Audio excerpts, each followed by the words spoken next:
Assalamualaikum warahmatullahi wabarakatuh. Shalom, Om Swastiastu, Namo Buddhaya, salam kebajikan. Tidak lupa saya panjatkan puji syukur atas kehadiran Tuhan Yang Maha Esa yang telah memberikan rahmatnya kepada kita semua. Serta saya ucapkan rasa terima kasih saya kepada Bapak Tantimin SMH selaku dosen pengampu di mata kuliah Etika Profesi Hukum yang telah membimbing serta memberikan ilmunya kepada saya hingga saat ini. Selanjutnya, perkenalkan nama saya Nurunada dengan NPM 2151090 selaku mahasiswi di Universitas Internasional Batam. Sebelumnya, saya ingin memberikan sedikit informasi terlebih dahulu bahwasannya video kali ini dibuat dengan tujuan untuk menyelesaikan tugas ujian akhir semester saya, di mana di dalam video ini saya akan mengulas sebuah materi yang telah diberikan oleh dosen pengampu saya.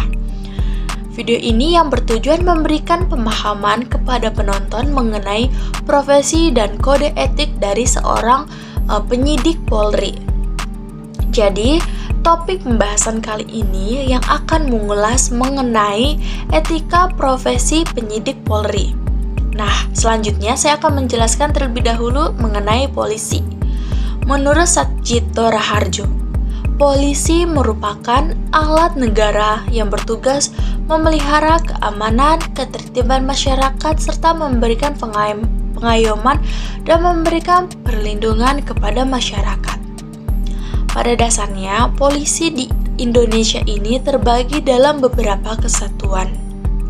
Akan tetapi, di sini saya hanya membahas dari kesatuan Badan Reserse Kriminal atau disebut dengan Barreskrim yang menjabat di bagian penyidik.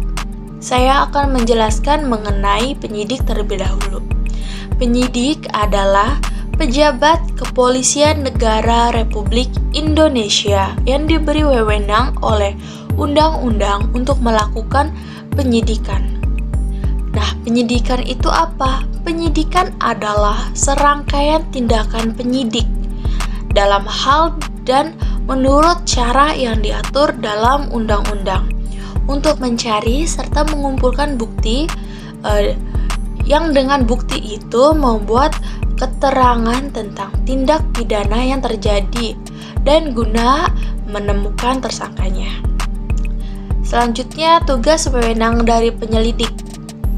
Salah satunya adalah menerima laporan atau pengaduan dari seseorang tentang adanya tindakan pidana sesuai dengan pasal 5 Kitab Undang-Undang Hukum Acara Pidana KUHAP. Penyelidik dalam hal ini polisi sesuai dengan ketentuan pasal 1 angka 4 KUHAP atas laporan ataupun pengaduan tersebut mencari serta menemukan suatu peristiwa yang diduga sebagai tindak pidana guna menentukan dapat atau tidaknya dilakukan penyidikan. Pada dasarnya di dalam penyidikan yang berdasarkan pada pasal 1 angka 2 KUHAP penyidik polisi mencari serta mengumpulkan bukti.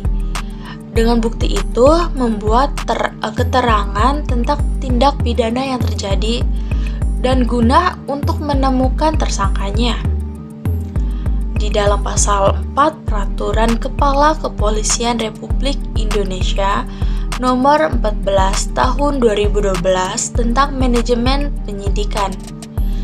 Tindakan pidana yang didasarkan dilakukan penyidikan adalah dasar dilakukan penyidikan tersebut adalah yang pertama adanya laporan polisi pengaduan serta surat perintah tugas, adanya laporan hasil penyelidikan atau disebut dengan LHP, serta adanya surat perintah penyidikan, dan terakhir surat pemberitahuan dimulainya penyidikan tersebut atau disebut dengan SPDP.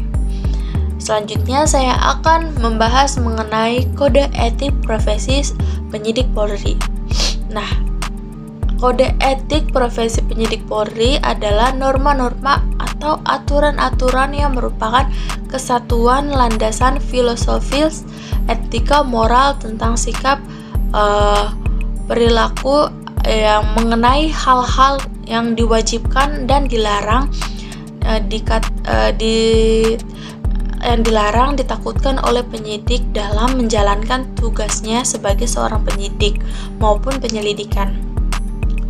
Etika profesi penyidik Polri adalah kristalisasi dalam Tribrata dan Catur Prasetya yang mencerminkan jati diri setiap penyidik untuk menjunjung tinggi norma-norma penyidikan. Adapun ruang lingkup kode etik profesi Polri diantaranya etika ketatanegaraan, etika kelembagaan, etika kemasyarakatan, dan terakhir etika kepribadian. Jadi di sini saya ingin memberitahu bahwa pada dasarnya kode etik pelanggaran kode etik Polri yang dilakukan oleh penyidik Polri itu sebenarnya jarang terjadi. Bahkan jika ada kasusnya pun tidak sampai dipublikasiin ke ranah persidangan. Statusnya hanya sampai di tangan Propam. Yang sering terjadi contoh kasusnya itu adalah contoh kasus pelanggaran kode etik yang dilakukan oleh seorang oknum penyidik yang bernama Nugroho Nurhayadi. Nugroho Nurhayadi yang bertugas di Polres Metro Jakarta Pusat diadukan ke Divisi Propam Polri atas dugaan pelanggaran kode etik profesi. Penyidik berpangkat Aibtu tersebut diadukan oleh seorang advokat bernama Syahrial Aftar SHMH. Laporan tersebut dilayangkan terkait proses penanganan laporan polisi dengan LP /326/PMJ/Ditreskrimum yang pada tanggal 17 Juli 2019 silam.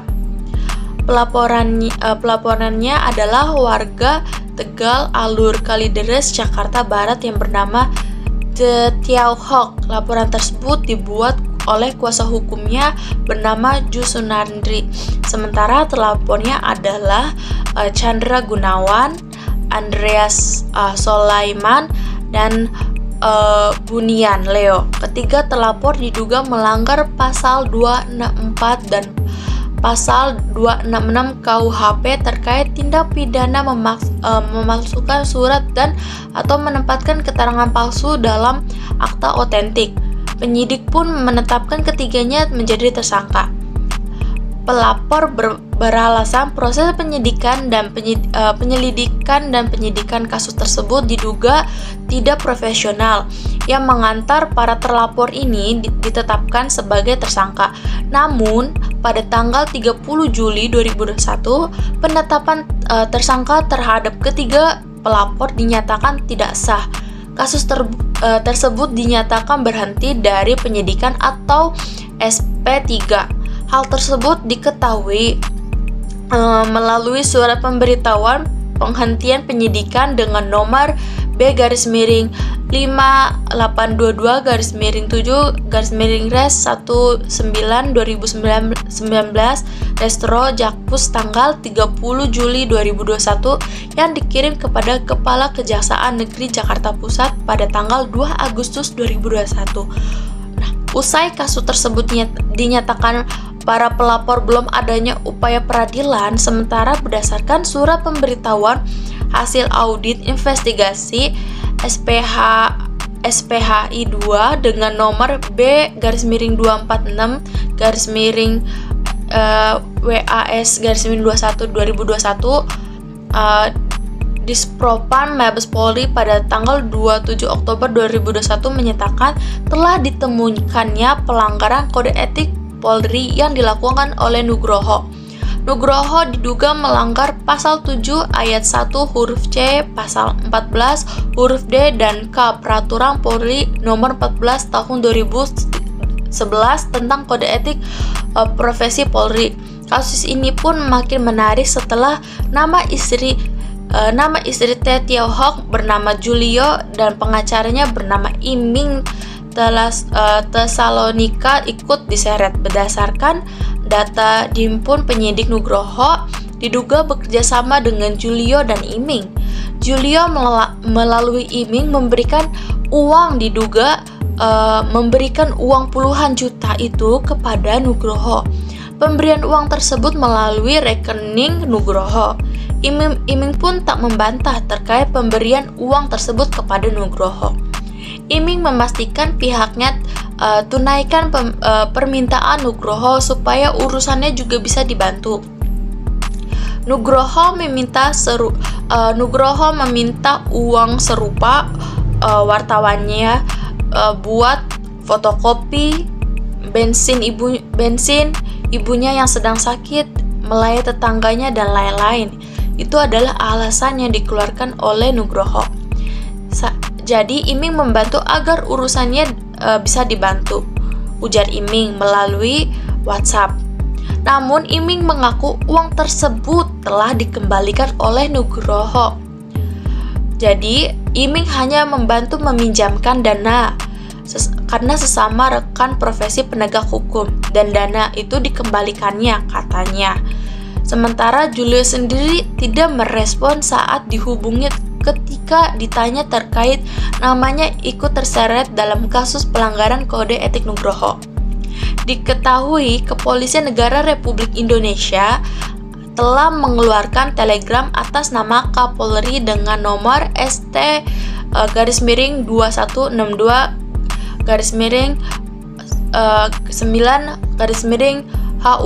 28-2021 yang ditandatangani oleh Kepala Divisi Propam Polri Irjen Verdi Sambo pada hari Senin 18 Oktober 2021. Pada poin telegram 11 tersebut menegaskan bahwa memberikan punishment atau sanksi tegas terhadap anggota yang terbukti melanggar disiplin atau kode etik maupun pidana, khususnya yang berkaitan dengan tindak kekerasan berlebihan serta terhadap atasan langsung yang tidak melakukan pengawasan dan pengendalian sesuai tanggung jawabnya. Adapun bentuk pelanggaran kode etiknya, di mana Nugroho tidak menjalankan tugasnya secara profesional dan secara prosedural serta merekayasa isi keterangan dalam berita acara pemeriksaan. Serta ada contoh kasus pelanggarannya di mana Julio melalui Iming memberikan uang puluhan juta rupiah kepada Nugroho. Pemberian uang tersebut melalui rekening Nugroho. Adapun proses sidang kode etiknya, di mana sidang ini dilakukan secara internal oleh aparatur kepolisian yang dihadirkan oleh terperiksa, saksi, pendamping, dan aparatur penegak hukum lainnya. Adapun sanksi pelanggarannya, di mana Kepolisian Negara Republik Indonesia telah mengeluarkan telegram atau atas nama Kapolri yang ditandatangani oleh Divisi Propam Polri Irjen Verdi Sambo, yang menyatakan pada poin 11 telegram tersebut menegaskan bahwa memberikan punishment atau sanksi tegas terhadap anggota yang terbukti melanggar disiplin atau kode etik maupun pidana, khususnya yang berkaitan tidak melakukan pengawasan dan pengendalian sesuai dengan tanggung jawabnya. Adanya pelaksanaan sanksinya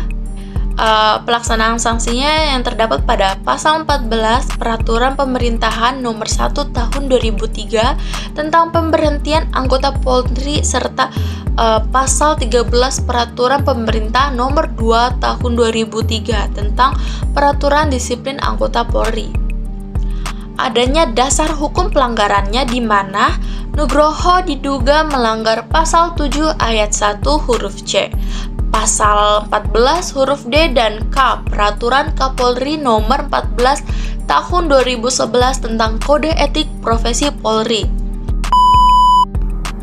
Saya berpendapat sangat puas dalam penerapan sanksi yang diberikan oleh Aibtu Nugroho Nur Hayadi yang memang terbukti melakukan pelanggaran kode etik di mana beliau tidak menjalankan tugasnya secara profesional serta beliau terbukti merekayasa isi keterangan dalam berita acara pemeriksaan serta beliau melakukan penerimaan penyuapan yang dilakukan oleh pihak Julio melalui kuasa hukumnya Iming, dan penerapan sanksinya pun sudah tepat di mana beliau diterapkan melalui pasal 14 Peraturan Pemerintah Nomor 1 Tahun 2003 tentang pemberhentian anggota Polri serta pasal 13 Peraturan Pemerintah Nomor 2 Tahun 2003 tentang Peraturan Disiplin Anggota Polri yang memang dasar hukumnya sudah tepat di mana beliau memang terbukti melakukan pelanggaran.